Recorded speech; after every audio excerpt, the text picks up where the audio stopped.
yogi's and yoginis, Nick here again. So we're going to work on a forward bend that is personally one of my most challenging seated forward bends, and for most of my students as well. So if you're tight in the hamstrings, this can be a challenging seated posture. We're going to start in Dandasana, just like we do with all of our seated postures. And then from here, I'd like you to keep your right leg extended and bring your left knee into a bent position, bringing the sole of the foot as if you're lining it up with the inner thigh. Now, depending on how open you are in your hips, your foot may be just lined up with the inner thigh, or if you can, try to bring it over and back more, almost as if you're rolling onto the top of the foot. Now, if this doesn't work for you today, then don't do this option, just bringing it in. So this is if you're more open in the hips. For a lot of my students, this leg will be up in the air here as they practice because of hip tightness in the hip flexors. So if you can't easily have this leg on the floor, then you can take either a brick and bring it underneath the leg, or if that was too high, you could take one of these smaller blocks, bring that underneath, or even a blanket, a folded blanket. The idea being that we don't want this leg to sort of hang in the air. We want to be able to feel like it's rooting and grounding so that we can lift up away from it. Then from here, bringing your right leg centered, and then turning yourself to face the leg. So there's a few variations of Janu Sirsasana, and you'll find that many teachers teach it in different ways. So I'm going to show you two variations here. One starting going over the leg, and one starting here and then moving over to the leg. And often you'll have teachers tell you that if you can't reach your foot, you can use a strap here around the foot. So bringing it underneath the padding of the foot and then holding onto each side. I used to teach it that way, but I've stopped because I found that when my students use a strap, then they start to pull their body forward and stick their chin out, causing all kinds of stress to the upper back, because they think that somehow the goal, of course, is to get the hands on the foot, and so they really start to make this a stressful posture. So I've backed away from using the strap because I find that it allows people to actually keep the length of their spine and relax their shoulders down their back.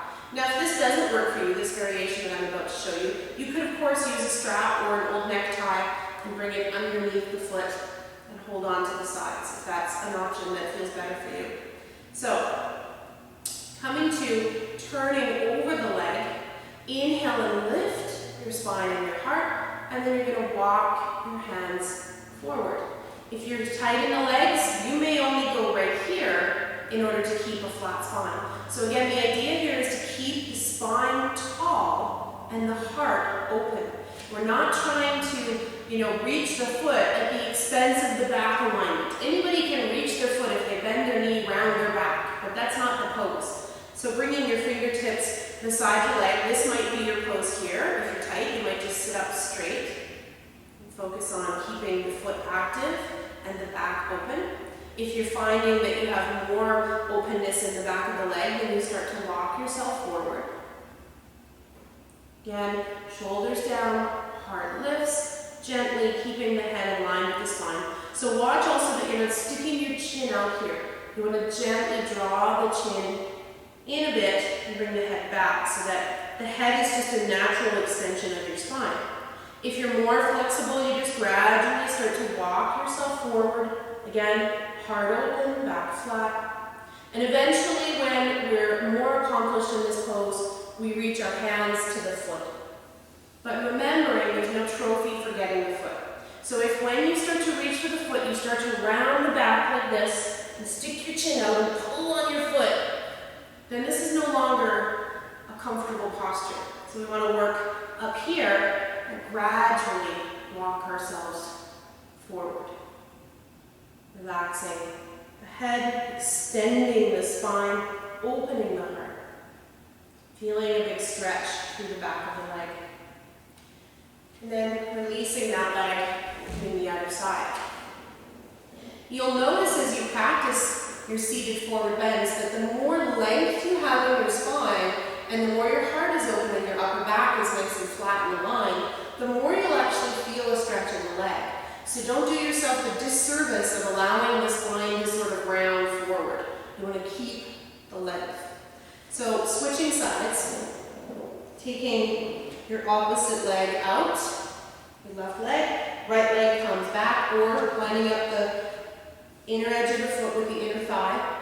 Don't have the foot under the leg though. This is lined up with the inner thigh, or you can start to bring it back if you have that openness in the hips. And again, if you can't reach, if your leg doesn't touch the earth here, so if your calf or your knee aren't touching the earth, then just tuck some support of a block or a blanket underneath the knee. And then again, turning yourself to come forward, inhaling and lifting the spine. Walk yourself forward wherever you are, maintaining the foot being active, spreading the toes, drawing the shoulder blades down, opening up the heart, lifting the spine, getting long. And then coming back up, extending both legs into Dandasana.